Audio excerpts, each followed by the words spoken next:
Hey everyone, welcome into the inaugural edition of Full of Wind, a podcast connecting two hemispheres of sport from two very windy cities. I'm Sam Brief in Chicago, which is the Windy City. I'm joined by Justin Nelson, who's in Wellington, New Zealand, which is actually the windiest city. Yes, it's the windiest city in the world. Wellington, not Chicago. Justin Nelson, how are you, mate? Hey, I'm really well, thanks, Sam. And it is a little known fact, isn't it, that Wellington is the windiest city in the world. I think on average about 180 plus days a year where the wind speed tops 67 kilometers per hour. I'm not sure what that is in miles. We'll work that out a little bit later on. Enough. But, yeah, it's enough. When the wind is up, it's you can add an extra 5 minutes to a 10-minute walk. Let me quiz you here because you and I got a cup of coffee in Wellington on a moderately windy day about 2 months ago, and I told you why Chicago is called the Windy City. Do you remember? Yeah, I do remember. And I think for us over here, and I'm an Australian living in New Zealand, but I think for us over here, we just figured that it was very, very windy in Chicago. Now, I know it can get windy from what you've told me, but that's actually not why it's the windiest, or it's known as the Windy City, is it? Do you remember why? Politicians? There we go. The politicians. They talk a lot. There's nothing good coming out of their mouths, and it's just wind. Well, we do have some of those people in sport as well, as we will discover the longer that we go on. Oh yeah. We've got a few of those. Sports and politics and wind. So welcome in, everyone. Full of Wind podcast. Justin, you and I concepted this back in your current hometown of Wellington, even though, of course, you are an Aussie from Melbourne. And this is how the podcast is going to work, okay? So every episode, Justin will come up with 3 topics, mostly centering around the Southern Hemisphere. I'll come up with 3 topics mostly around America here in the Northern Hemisphere, and we'll chat. We'll break them down. We'll share notes and see how our two necks of the woods can learn from each other. Each topic will have 5 minutes, so we're going to set a timer, 5 minutes for each topic, and we'll see what sort of solutions we come up to. I think we're going to have some groundbreaking realizations, right, mate? Yeah, let's hope so. And if we can keep ourselves to 5 minutes per topic, as listeners and viewers and everyone else will understand or get to know us, limiting ourselves to 5 minutes is going to be a bit of a task. But let's get into it. And I thought a great place to start, actually, would be March Madness, because down here, we see a lot of what's happening up there. And the last, 5 weeks has been unbelievable. And I'm going to start the timer now as we introduce March Madness. It's been wild, but what's made this year unique, mate, is women's tournament and men's tournament have both gotten huge ratings, huge play, publicity here in America, and I know internationally. So there were 9.9 million viewers Amazing. For the women's final between LSU and Iowa. That's by far the most ever. It was on network television, and that's Sunday afternoon. Now, you're a network TV executive. I know you know an afternoon window. You wouldn't expect ratings quite like that. Meanwhile, the men's tournament, the final got just 14 million. That was the lowest total, the least watched men's championship game in history. So I want to get your thoughts here. Well, I think keep capitalising on it is really important for the continued growth of women's sport right around the world. We have to keep capitalising on everything that's being achieved. But I think there's a level of acceptance, and I don't say that flippantly. I think that as people are becoming more and more exposed to seeing women's sport, they're enjoying it and they want to keep coming back for more. And that is, the fabric of any great competition or any great level of entertainment, what we want to consume in our leisure time. And we're now seeing that with the way women's sport is being produced and the way it's being televised and the way it's being marketed. And I think that's a really good thing for society. I think it's great for all of us because once you get in it, you want more of it. And I think that's the essence of why it's growing. Right. All you have to do is give it to the people and see Yep. if they like it. And the problem with the distribution of women's sports in the past was we weren't getting it. You couldn't turn on ABC here in Chicago on a Sunday afternoon and watch a high-level women's basketball game. You didn't see it covered on SportsCenter or you'd read about it online because it just wasn't being covered. Now you have conglomerates like ESPN investing millions of dollars into it, putting it on network television, and suddenly Caitlin Clark is a superstar, and Iowa LSU women's basketball is the most watched show on a Sunday in America. So give it to the people, and they will love it. And that game kicked some ass. I mean, that was an awesome battle. Yeah, no doubt about it. And, 51% of the world population is female. It's not rocket science, is it? Yeah, yeah.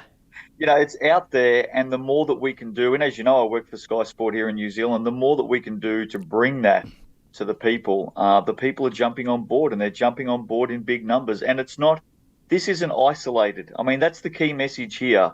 What's been achieved in your neck of the woods, it is not isolated. It's happening around the world, and it's going to continue to happen around the world in the years to come. It really is the growth part of sport, and I think we're going to see a lot more, and we're going to enjoy a lot more. It wasn't that long ago. One of the big stories down here a few years ago was the inequity of a gymnasium around March Madness for women's teams, what they were being provided in terms of gym equipment compared to what the men were getting. That made big news down here. Oh, really? So you guys were reading about that? Yeah. How was it covered there?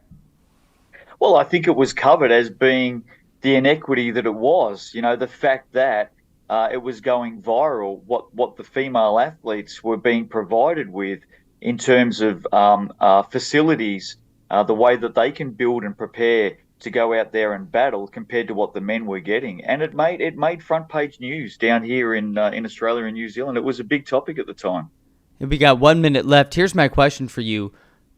How did people react to that there? Because in America, it was a lot of, that's how it is. We should change it, but it's been like that for 100 years. What did people think there? 3 words, that's not right. Simple as that. And the world is changing, and we need to change with it. That includes all demographics. We're a diverse community across the world in sport. We need to change, and what we saw back then wasn't right. And it has changed. And look at the results that we're getting. I mean, we've just talked about it for 4.5 minutes. So long live the way that we deliver our sport equally for all athletes. Invest money, invest resources, put it on damn TV, and the people will eat it up. So the women's basketball game growing in America, growing in Oceania, growing all over the world. Okay, that takes us to the end of our first topic. And Justin, a good segue into our second topic, and this is one that I love. It's your brainchild. It's something that is being born later this summer, winter for you, down there in New Zealand in the Women's Basketball League. And I think 5-10 years from now, we'll be talking about it here in America as a regular thing. So I've teased it enough. I want you to get into the Rapid League, my friend. Yeah, I hope so. Look, this came to me on a plane trip about 6 months ago. A 1-hour plane trip, stepped onto the plane, came up with a crazy idea, stepped off the plane, and a month later, it's been hatched, and it will be delivered for the first time in the Pro Women's League here later this year, and hopefully into the Men's Pro League next year. It's called Rapid League. And to break it down really, really quickly, what it means is before the main game, before the full-length game, there's a short game being played. So same venue, same TV cameras, same team, same colours, same fans. Everything is there ready to go. We're adding 50% more content to the broadcast and 50% more content to the game. What it is, 4x4 minute game, and the only players who can play in the game are those who aren't named in the starting 5 for the main game. So all of a sudden, every single player on the roster has a job to do. And to legitimize it, in our part of the world, you get 3 match points for winning the main game, and you get 1 match point for winning the Rapid League game. So you have to play to win. It's legitimized. Every player on the roster has a job to do. No more sitting on the bench, getting a did not play, coach's decision, training your backside off, not getting an opportunity to get out there and mix it and do the real thing, game day stuff where you can develop. That's what Rapid League is about. That's the essence of it. And I think the fans are going to love it. I think the viewers are going to love it. I hope they do. But more importantly, the players are definitely going to love it because they now get a chance to play and do their thing, develop, get better, quicker on the main stage. That's what Rapid League is. I'm a lover of this idea. And the way that my American brain thinks of this is something I grew up with in high school, which was you have a JV, junior varsity game, and then the varsity game. So in this case, it's sort of, all right, you've got your starting five on varsity, and then you take players 6 through 12, and those players only play in the Rapid League game. And it's quick, and it's lower stakes, because you get 1 point versus 3, Yep. but there are stakes, and the players develop, and you get more TV revenue. But you don't have to hire new cameramen and stadium workers and all that.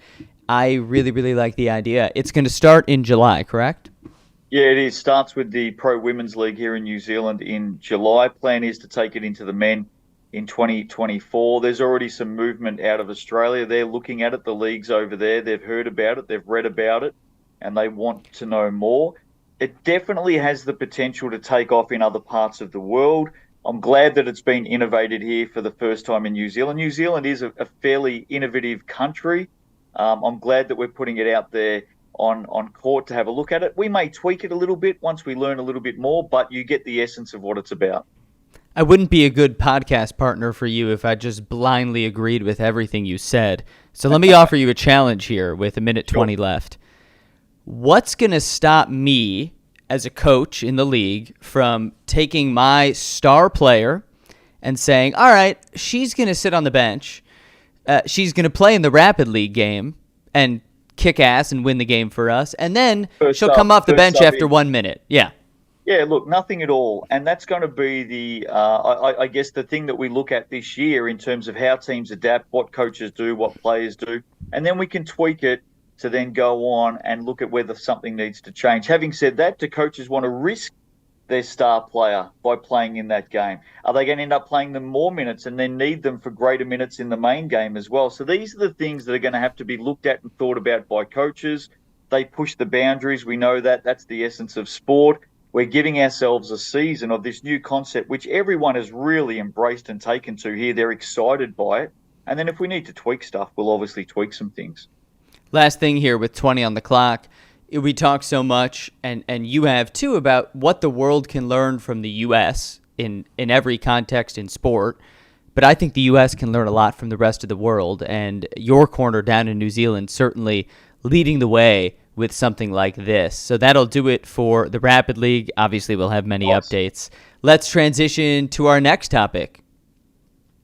Yeah, absolutely. And this is very close to our hearts down here in New Zealand. He's a star in the NBA. Everybody loves the big Kiwi, Steve Adams. Of course, he's out injured at the moment. Yeah, he's big and he's strong.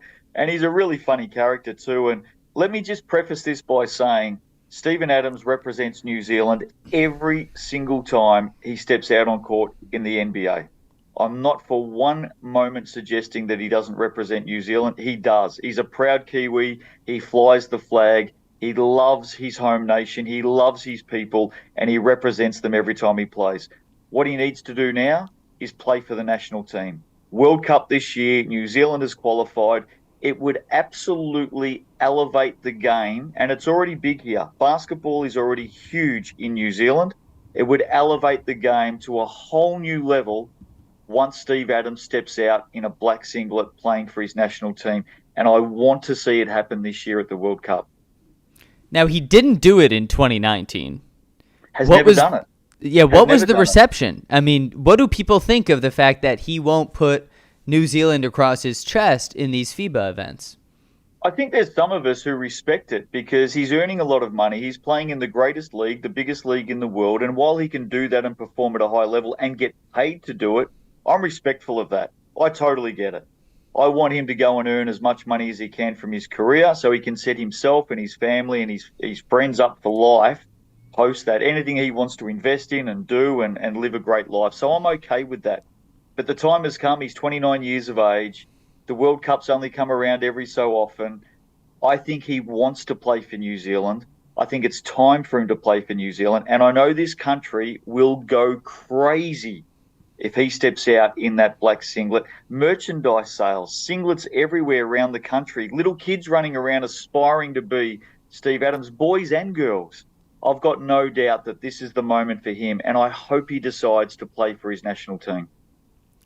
When I say Steven Adams, what does the average Kiwi think in his mind or her mind? Tough. Resilient. So if he's tough, he should be playing in the World Cup, right? Proud. Injury risk, all that goes out the drain. Yep, New Zealanders love winners, as we all do, but they love people who go and conquer the great stage around the world. And Steven Adams is an absolute flag bearer for basketball globally for New Zealand. He's gone and conquered the best. He's gone and been a part of the best, and Kiwis love him for that. This is going to be a later topic, but I'll allude to it here. Part of the reason the World Baseball Classic was so successful this year is because you had the greatest superstars in the sport playing for their countries. You had Shohei Ohtani, the modern-day Babe Ruth, suiting up for Japan. America, which in the past has not had all of its stars, had everyone from Trout to Betts to Kershaw. You need your stars to represent you. What does the New Zealand team look like without Adams? Let's say he's out on it. Still very good. I mean, New Zealand basketball has come so far in the last 2 decades. Australian basketball, I mean, look at the Australian men's team now. You know, they recently won medals. I think they're ranked 3 or 4 in the world. So in this part of the world, Australia and New Zealand, men's and women's basketball is booming right now. Let's not forget the Kiwis 20 years ago at the World Cup finished 4th. Now, that's a long time ago, but we are starting to see a rise of very talented players a couple of decades later. I will not tell you how old I was 20 years ago because I'm just not going to. I won't tell you how old I was 20 years ago either. We'll shake on it, mate. The one thing I know is for the ecosystem, for the money that comes into the game, somebody like Steven Adams playing for his nation for the very first time, there are so many young kids playing basketball in this country. For the sport to go forward financially, that ecosystem where you need money coming in, it's a game changer. Steve Adams plays for New Zealand, game changer financially for basketball in New Zealand. Yeah, this is one of those, we got 30 seconds here, this is one of those where the trickle-down effect is so important. Some of the smartest writers in the world, like Malcolm Gladwell, they've written about this. All you need is that one flashpoint. Little kid in Auckland or in Wellington or anywhere turns on their TV and they see Steven Adams wearing New Zealand, right? Not Memphis Grizzlies, but New Zealand. That changes everything. And that's what we need to see at the World Cup this year. I'm just having some coffee. We do drink coffee in this part of the world. I just want to let you know that.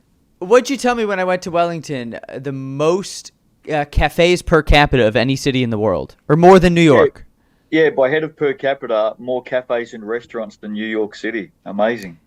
I had the best steak. I was in Australia and New Zealand for 3 months. The best steak I had in my entire travel was in Wellington. There you go. You could almost call yourself a Kiwi or an Aussie. 3 months is a fair time. That's a long time on the road. And then you add maybe a few months next year too, maybe the year after that. So we'll see. I know I'll see you again soon enough, mate. Once you add mate to every sentence, or you finish every sentence with mate, you're one of us. So. Well, I know. That's the thing. The second I talk to one of you, it just gets me back into the gear. I feel like I'm down there. Okay, I want to transition. Yeah. Yeah. Let's stick with the NBA because there's some big things happening, isn't there? Yeah, collective bargaining agreement, and the NBA and the NBA Players Association just inked this deal. It's a 10-year contract for the CBA, so no lockouts or any funny business coming soon. There's a lot in there. Most of it centers around the salary cap, but I want to focus in on one thing here, mate, the in-season tournament. So this could arrive late next year, and that would include pool play games during the regular season schedule in November. And then in December, there would be a single elimination tournament in Vegas. The winning players of the winning team would each get about $500,000 to $1 million US. and it would just add a little juice to the regular season. Now, I really get the logic behind this, and I think this is genius, and I think this is something that other sports worldwide should have, and it's the concept that these seasons are long. The NBA season is 82 games. The MLB season is 162 games. And for a lot of American fans, the NBA season doesn't really start till Christmas time. So this is a way to add juice. I think baseball should do it. I think NFL should do it. And I think some sports in your neck of the woods should do it too. What are your thoughts? Well, here's the thing. In sport, no matter the sport, who are the most important people? It's not TV audience. It's the fans. The fans are the most important people. We are in the entertainment business. We're not in high performance business. High performance is part of it. We are an entertainment business, and you have to evolve and you have to deliver. We just spoke about Rapid League before. You have to evolve and you have to deliver. It's all about the fans. The greatest commodity, the most sought after commodity in the world is the attention of people. That is the most sought after commodity in the world, people's attention. And in sport, those people are called fans.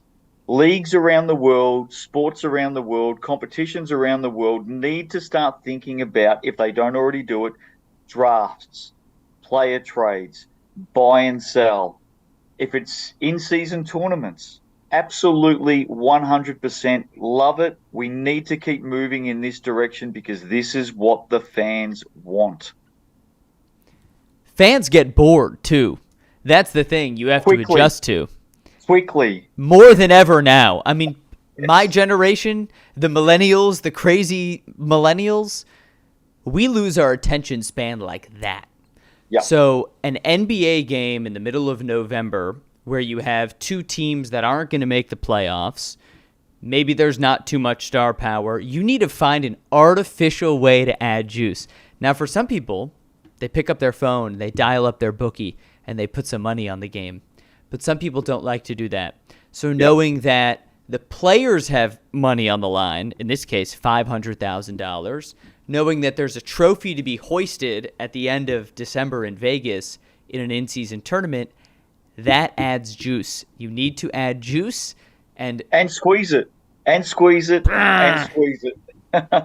Look, today's generation, I refer to them as the staircase generation because their attention can change from the bottom of the staircase to the top of the staircase. It's that quick. It's lightning quick. And we have to keep doing more to entertain the fans. And even when we do it, how do we then evolve it even further? This is just one step towards more and more things that we're going to see to come into sport. We're going to see it in the greatest leagues in the world, and we're going to see it in the semi-pro leagues around the world as well. You know, we spoke about Rapid League before. That's something that's starting in this neck of the woods. We may see it evolve in the years ahead. This is something that's going to start in the NBA. We may see it evolve in other sports around the world as well. 55 seconds left. Question on this, though, that got me thinking. The players on the winning team will make $500,000. I love watching game shows because I like watching people who aren't rich and need money make millions of dollars and change their lives. I don't really care if LeBron, Steph, and KD make another $500,000. Is that the right way to add incentive, or should we be thinking charities or draft picks or playoff position with something like this? 20 seconds. What do you think? Yeah, I got no doubt that all of those things are going to start to bubble to the top and get put on the table in the years ahead. And I think that out of all of that, we'll find a way forward to make it a great competition, an interest to the fans, a growing interest to the fans and the viewership, but also within the community as well. So I think you'll see those things talked about. I think extra first-round draft pick for the winning team is the best possible incentive. I don't care about $500,000. All right, that'll do it for the NBA CBA. Topic that I would say 99% of Americans know nothing about. But where you come from, 99.999% are obsessed. Tell me a little bit about the upcoming start of the AFL season. Yeah, it has. It's started a few weeks ago. Aussie rules, of course, which is probably what it's more known as in the United States. For us down here, it's the AFL. It's obviously born and bred across the southern states of Australia, but it's now a national game. And for me, I've grown up with it my whole life being a Melburnian. I think Americans love or don't quite understand the physicality of it and the fact that you can move the ball 360 all around. And but I know that when I've had American friends in Australia and taken them out to a game, they absolutely love it. They fall in love with Aussie rules very, very quickly. The season has just started. The fandom around the AFL is quite extraordinary for a country that has a population of 25, 26 million. On average, the attendance at an AFL game is the fourth highest in the world. In the world. That's the fandom of it. 1 in 22 Australians is a paid up annual member of an AFL team. 1 in 22 Australians. That is quite extraordinary. That's how big this game is. And as I said, it's the fourth highest on average attended sport in the world per game. It's a tribal fandom. And the way my, again, American brain understands it, and I was out in Australia for 3 months.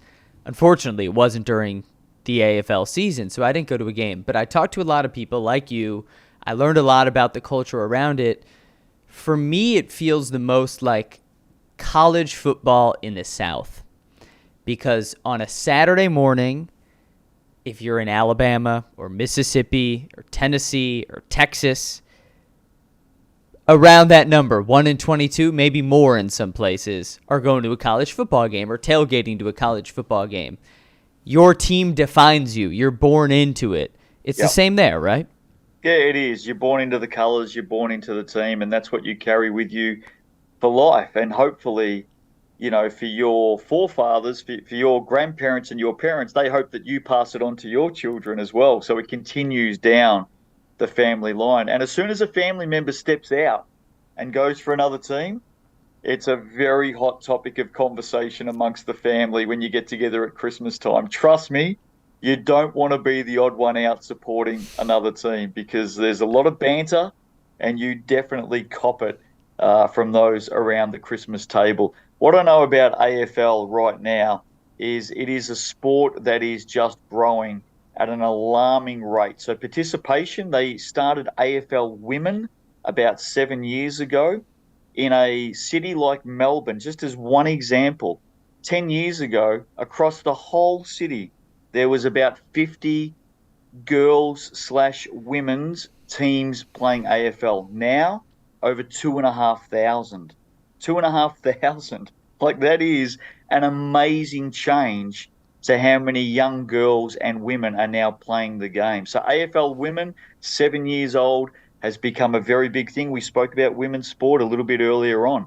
But AFL in general, huge sport, massive fandom. The opening 2 games of the season, night one, about 85, 90,000 people at the MCG. Night two, same level crowd again. I mean, this is back-to-back, same venue, downtown Melbourne, 80 to 90,000. One night, followed up the next night as well. That's how big it is. People don't get bored with it. And your comments on growing the women's game in just 7 years, it reminds me of my favorite line from my favorite movie, which is Field of Dreams, a baseball classic with Kevin Costner. Here we go. If you build it, there you go. He will come. If you build it, they will come. Yep. And what I'm seeing here is if you build it, which is Women's AFL League, they will come. They will play. The numbers will blossom. Going back to our conversation earlier, if you build it, if you put it on network TV, they will come. They will watch, and women's basketball will grow. 30 seconds left. I'm really curious because the word Australia is in the name of the sport. It's Aussie rules football. What's the ceiling? Can this ever get international? I don't know, because it's one of those games where to be at the elite level, you almost have to be born into it and pick up a football from a very, very young age. So there's not too many players who start playing when they're 15, 16, 17 who go on and make the absolute elite level. So it is played in a number of other countries, but it is played at a very, very amateur domestic level, certainly not to the elite high level that we see in the AFL. But who knows? Hey, who knows? Last one here. I, of course, being the voice of the Brisbane Bandits, have to be a Brisbane Lions fan. I have a hat. I bought it when I was in Brisbane. A young Justin Nelson. Who's he a super fan of? Well, Sydney Swans. I've been a lifelong red and white supporter of the Sydney Swans, who used to be based in South Melbourne. So we talk about expansion and change. South Melbourne moved to Sydney in 1982. I was only a very young tacker at the time, but I stuck with them through thick and thin, and that's how I became a Sydney Swans supporter. Teach me something. What is a tacker? A young child. That's the best way to put it. A young tacker.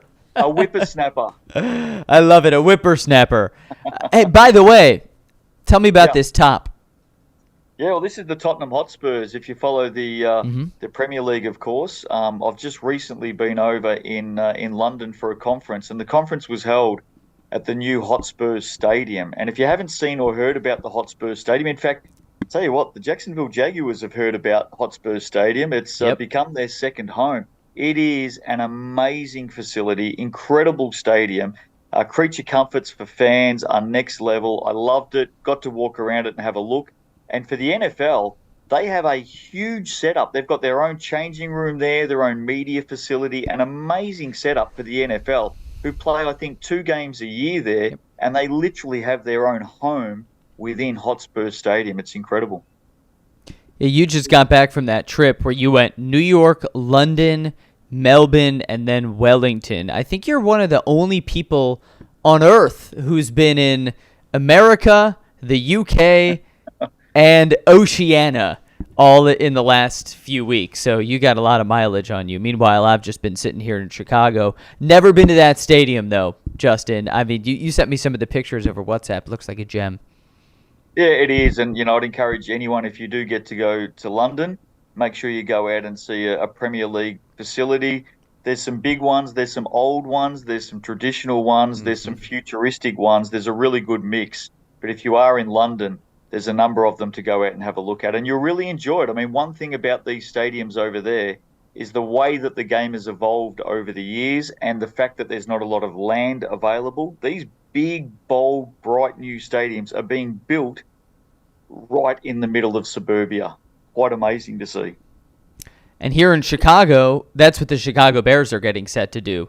Soldier Field, which is right down there. I'm looking here in downtown Chicago. It's the smallest venue in the NFL. It kind of looks like a UFO crash landed in the middle of a Greek coliseum. It doesn't look too good. It doesn't feel too good. It's cold. It's outdoors. Well, the Bears are probably going to scrap that, go an hour west into the suburbs, and build a whole futuristic city, and you'll come visit me in 10 years, and you'll go, wow, this is amazing.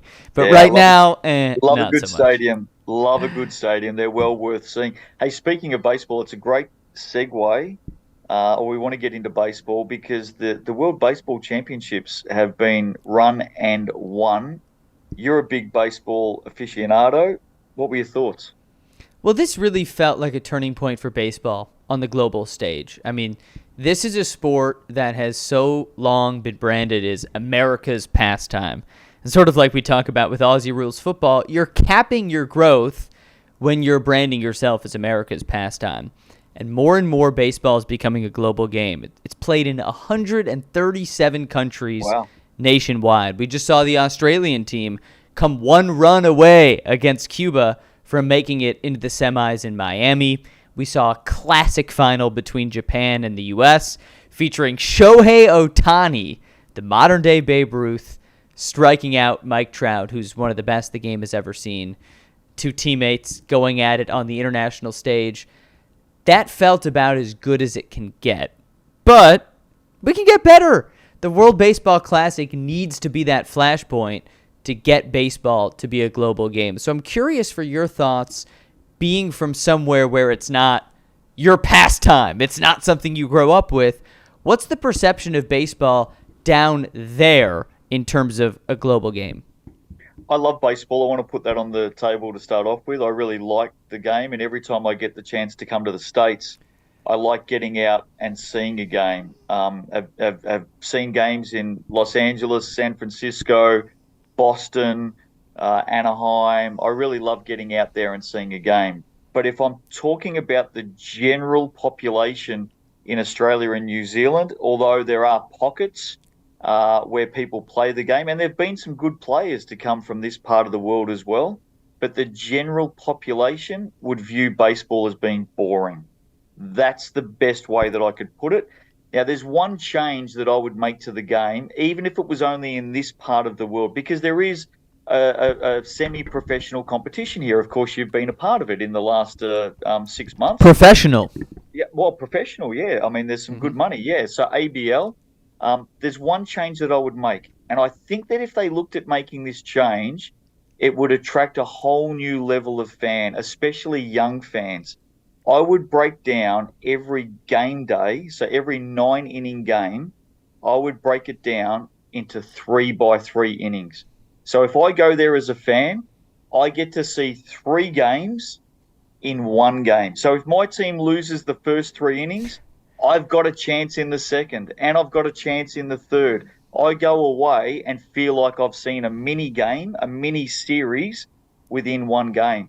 That's the change that I would make in this part of the world. I'm certainly not suggesting it for the MLB, but to engage that attention span, that staircase attention span in this part of the world, I'd make that tweak, and I think young fans would get out there and enjoy it. Is that the same game, though?